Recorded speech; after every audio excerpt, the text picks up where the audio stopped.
I wrestled him so many times, and he's just such an asshole. He has no regards for anyone.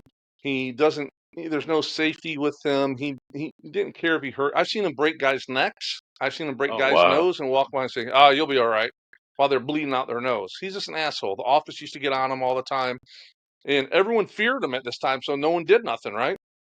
So I'm like, so I went from potentially supposed to wrestle. I was on the board to wrestle Hulk Hogan, to having the day off, to have to wrestle Vader that I've wrestled already a million times, right? And I'm like, whatever. It'll be a 3 minute match. I can literally count down in my head the 3 minutes because 3 minutes is from music to entrance to exit. So we have about a minute and a half of wrestling, really. So I'm Mm. like, all right. So the first thing he does, he gets me in the corner and he's just real close to me. He's just throwing those big old haymakers, boom, boom, boom. And you can see my hair at the time just growing, getting bigger and bigger. And he was real close up on me. So I couldn't do anything. The only thing I could do was go to my ass. And then he'll start probably knowing him because he's such a dick. He'd probably start kneeing me in the face. So I didn't feel like having a broken nose. I just covered up and just took him, right? So we get to the back and we're in like a holding position after the gorilla position. It was like a small confined area, very dark, and the only ones in there Mm-hmm. were a wrestler named Nasty Ned Brady and the ring announcer David Penzer.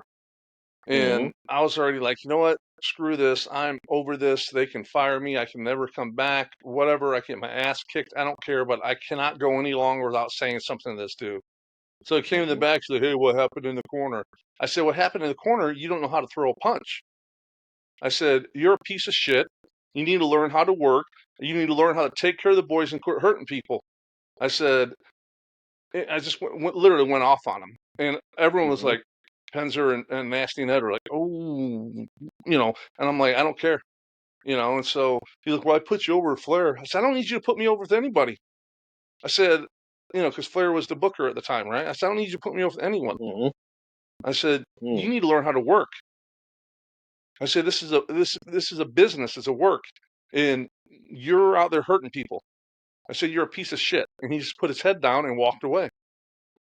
And I Mm. was ready to just haul ass, leave my bag there and everything, but he just didn't. He didn't respond. He just put his head down.